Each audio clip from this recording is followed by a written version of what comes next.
why do some parents continue showing up in our lives even when we recognize them, but we do it anyways? So what keeps the loop happening?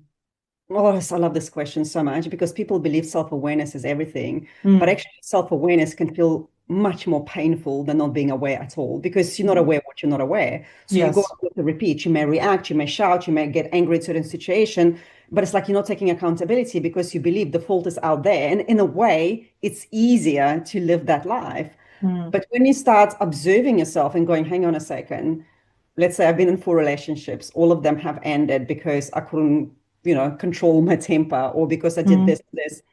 Who is the fault with them, or am I the common denominator? What is this that mm, I'm doing to attract mm, similar situations over and over? Or maybe you are in a job where you feel unfulfilled or unseen, and so you go and get another job, and you're job hopping, and you're still not feeling, a normal, or people who are unaware, I guess, will say, my boss is whatever, right? My colleague's mm, a mm, narcissist, or this person is toxic, this environment is toxic.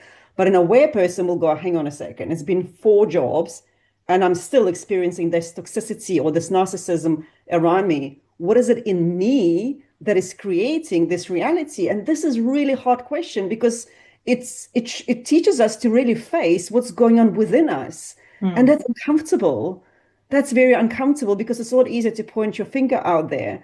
But when you really sit with it and when you see that there is your beliefs, your habits, your choices that are shaping your actions and mm, the results and the experiences, that's when you start taking a radical responsibility for every single thing in your life. And all of a sudden, mm, there's nowhere to hide because mm. you can run away from it. And Yes. so you become aware of that, but you don't know how to change it yet, right? Because you've been feeding your habits, your thoughts, your beliefs, your energy for most of your life. And these habits, all of these patterns are running your life. Mm, So it takes a lot of courage, mm, takes a lot of strength and resilience to actually start breaking through them. So awareness is great because it shows you where mm, you are off track with your true self. mhm. That's the first step. And a lot of people get stuck in this awareness trap and they don't know how to break free from it. And they see themselves repeating it again and again. And there's a lot of people that don't even figure out that they are the common denominator in everything that's happening around them. Yeah, but that's where self-awareness comes in, Hmm. that's when you start seeing it, you start taking accountability for it. And yet you feel so helpless. I was working with a client once. She was seeing the control, her pattern was controlling. And Hmm. she's like, I'm seeing it, I'm doing it again, and I don't know how to break free out of it. It's like consuming me. And she says it's almost a worse place to be than I was a few years ago when I was just like, living my life on auto repeat. And Mm. I mean, that's work. That's the real work we need to do on ourselves, not on other people. On ourselves, true. I see that point. Patterns could be something deeper than just habits. It's Oh, making yeah. different choices in life and being aware and knowing how to move forward and not letting that happen over and over again. It's almost like it's at an identity level.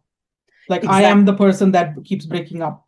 It's people are breaking up with me because of me and it's not them.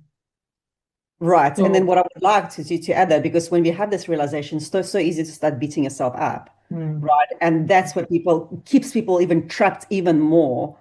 So it's firstly understanding that it's not you mm, consciously doing it now. mm, It's the part of you that probably learned that behavior when you were 6, 7 years old to feel mm, loved and safe. So you may overattach, you may mm, over-explain, you may, trying to control and cling, mm, but that part of you is 7 years old, and it's mm. that part of you needs to be loved and seen and integrated. And that's where the real work again is.